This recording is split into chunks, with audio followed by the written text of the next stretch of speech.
we have to pay attention to another region, and this is the East Mediterranean. The East Mediterranean acquires the form of a Islamist lake. If you take a look at the map, Libya was once under Gaddafi. Now, as a result of the civil war, we have a much larger presence of Islamist forces.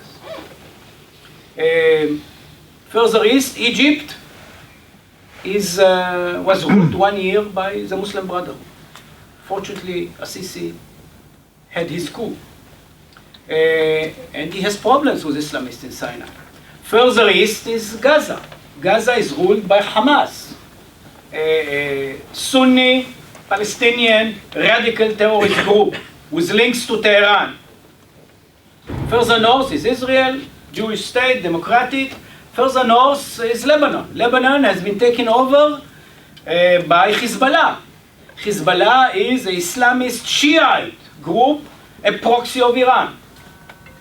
Further north on the coast, it's Syria, what's left of Syria. Assad has never been an Islamist, but he has been the oldest ally of Iran in the region since 1979. This is the most stable, oldest alliance in the Middle East. Syria, Iran. We don't know what will happen in Syria, but it's quite clear that already we see a much greater presence of Islamist forces. ISIS is there, Nusra is there. There are other Islamist groups that are fighting the Assad regime.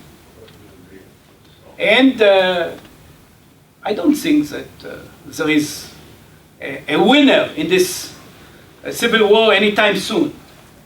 It will go on for a while. And the Islamists will acquire a greater presence. Further north is Syria, is Turkey. Turkey, in my book, is an Islamist country. Erdogan and his party AKP is a Turkish version of the Muslim Brotherhood. It has consistently distanced itself from the West, despite the fact that Turkey is a NATO member. Turkey today helps ISIS. There would be no ISIS without Turkey. The Turks are allowing the influx of volunteers into Syria. The Turks are allowing exporting oil by ISIS into the world markets. Turkey allows training camps on its territory for ISIS. Turkey provides medical services to the wounded ISIS militants.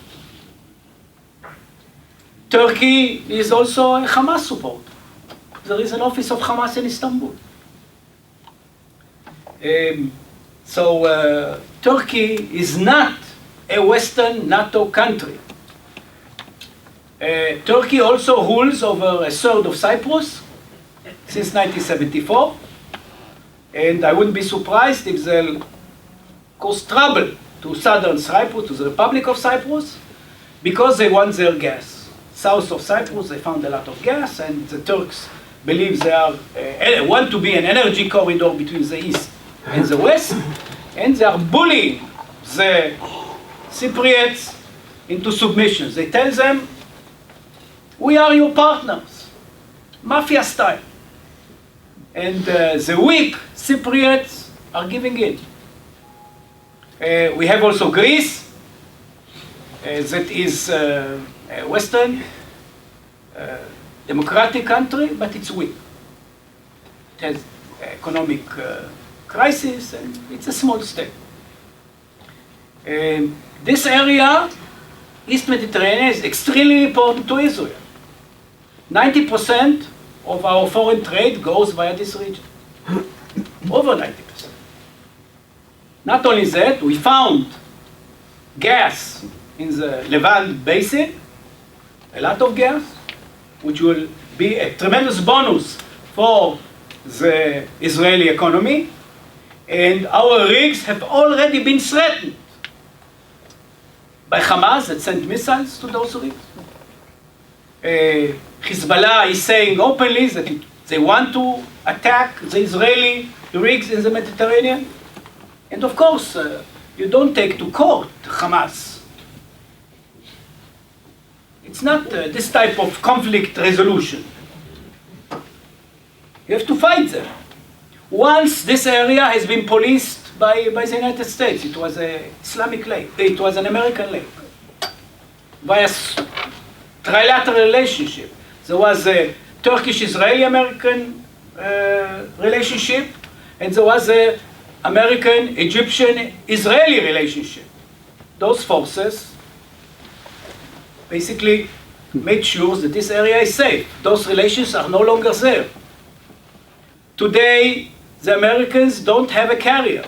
The Sixth Fleet doesn't have a carrier in the East Mediterranean. They don't have one in the Gulf. The Seventh Fleet doesn't have one in the Gulf. That's another issue. And actually, we see the Russians in.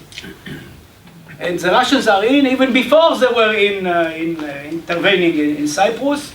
They've built over the years a strong, what they call East Mediterranean flotilla that has port rights of course, in Tartus in Syria, in Paphos in Cyprus, and they're negotiating now rights in the port of Alexandria in Egypt, because Americans are pushing the Egyptians into Russian hands. And we see also growing Turkish naval presence. Next year, they will see a Turkish carrier in the East Mediterranean.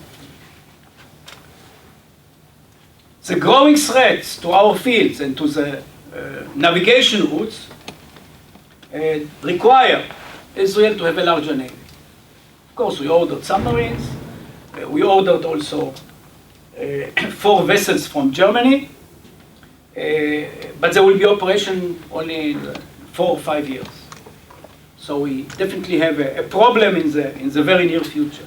We need also a larger navy in a strategic context. We see, however, already the emergence of an alliance between Greece, Cyprus, and Israel. The problem is that Cyprus and Greece are weak, but hopefully this alliance will be joined under the table, not formally, by Egypt. That is a contender to Turkish power. There has always been a historic competition between Turkey and Egypt, and there is a tense relationship between Ankara and Cairo, and hopefully the Egyptians will come in